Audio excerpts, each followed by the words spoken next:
Hello everyone, this is Travis Bells with Beaumont Technologies, and in this video I'm going to talk about mold filling imbalances and the 5-step process.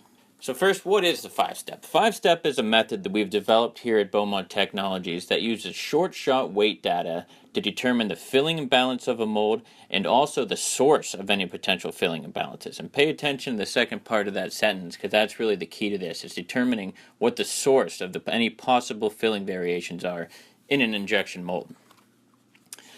Where do variations come from? Does it come from differences in runner size, differences in gates? Is it tool wear? Is your material have variation coming into the door?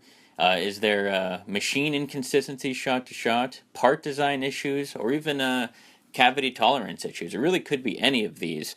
And what is the method that we use currently to determine what these imbalances could be? It's just the conventional mold balance analysis, which I'm sure most of you know it, but it's you set up your established process, you set your packing pressures to 0, you mold your short shots, you're going to weigh up each part, and you're going to determine what's your lightest cavity and what's your heaviest cavity. And finally, you're going to find what that percent difference is. And generally, you're going to graph your results and get something like this, with your part weights being on your y-axis, and then your cavity numbers just in numerical order right there in your x-axis. And you get something that looks like this, just with the weights of each cavity. And you can say, all right, I have a 50.8% imbalance here, my heaviest versus my lightest cavity, but what do I do with that information? I know I have a poorly balanced tool, but what can I do to improve it? This method really does not give us any information to help there.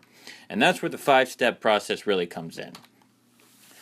So how the 5-step works is it diagnoses pressure drop variations, and all filling variations are really the result of non-uniform pressure drop. So let's take a look at this equation right here. Scary looking equation, but it's actually not too bad. So delta P, or triangle P, that stands for our differences in pressure. And over here in our equation, we start with 8, which is a constant, so we don't really have to worry about it. Q, which stands for flow rate. In injection molding, our flow rate is controlled by our screw moving forward. And because that all comes from a centralized location, we really don't have to worry about the flow rate in this example. So we can consider the Q a constant as well. We really don't have to worry about it. Our L stands for flow length. By flow length, I mean the distance from the nozzle to the end of each cavity. And of course, you want that distance to be the exact same for each cavity in a mold. This funny looking N right here with the long tail stands for the viscosity of the material, the viscosity of a plastic. And that's the variable that's hardest to understand for most people, and also the most difficult thing to control generally.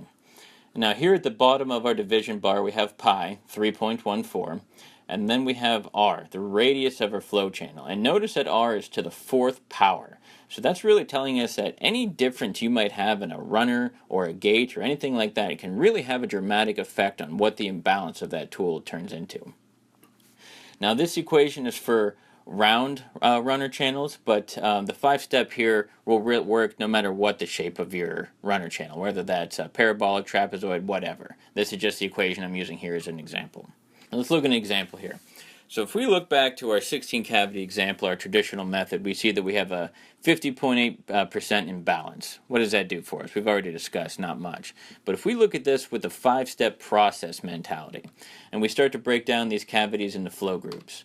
So here's our cavities that make up flow group 1 in red, flow group 2 in blue, green is flow group 3, and finally white here in flow group 4. And if we reorganize the data into flow groups, the data changes a little bit and we see something like this. And notice the patterns that are starting to form here. We're getting like a smiley face trend in each of our flow groups, something that's more noticeable than just the random data in the top left.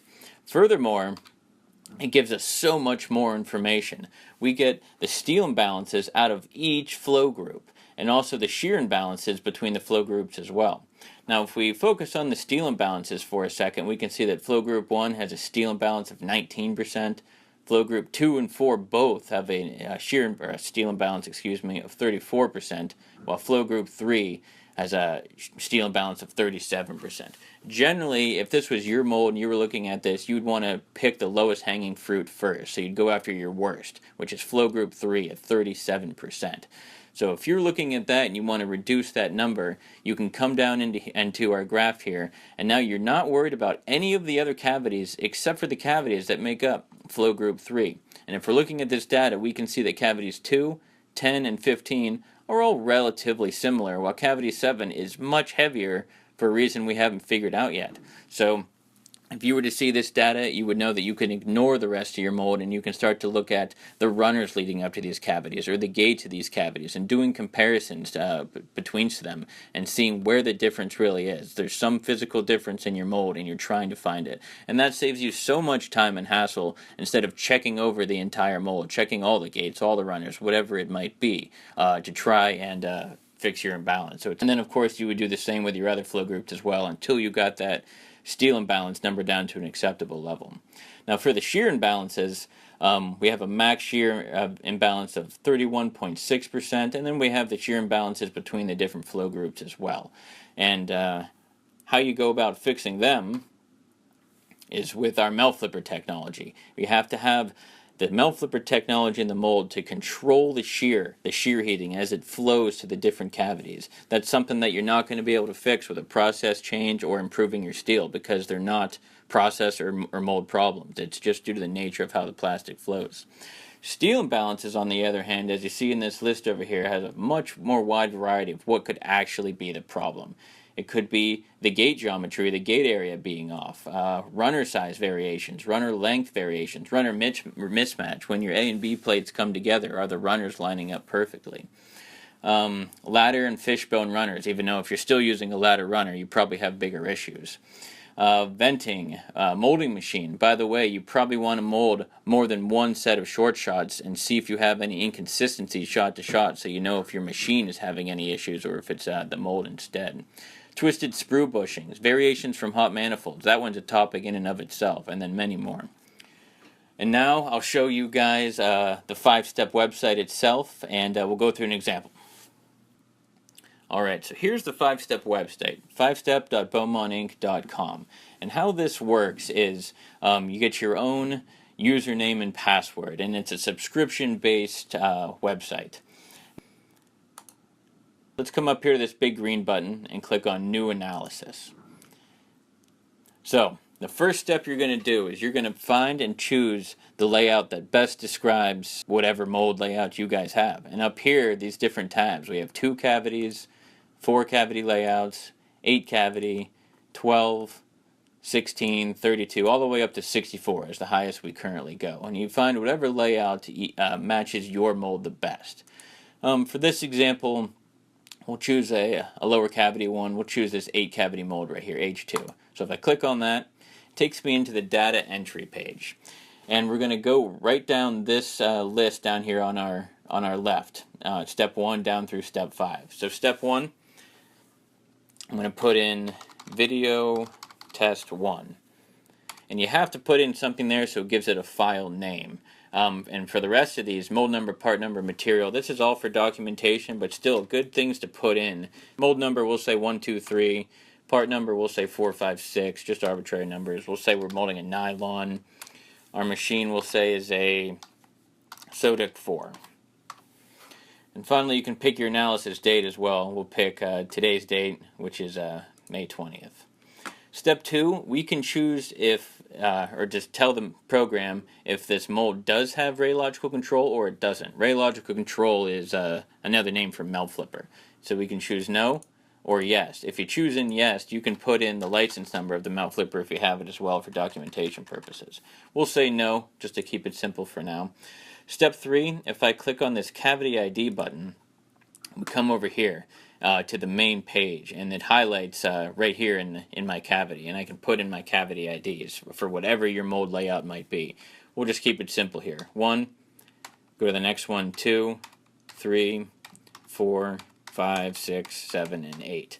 Now, I'm just hitting tab to go between those different cavities, or you can use the mouse, whatever is easiest for you.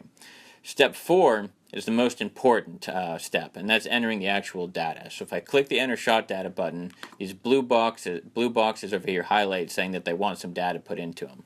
Now I'll click in the blue box for cavity 1, and this box comes up called a Shot Manager, and I can put in my short shot weights. So I'll go ahead and put in my first one. I'll say it weighed 4.5 grams. I hit enter and I come down.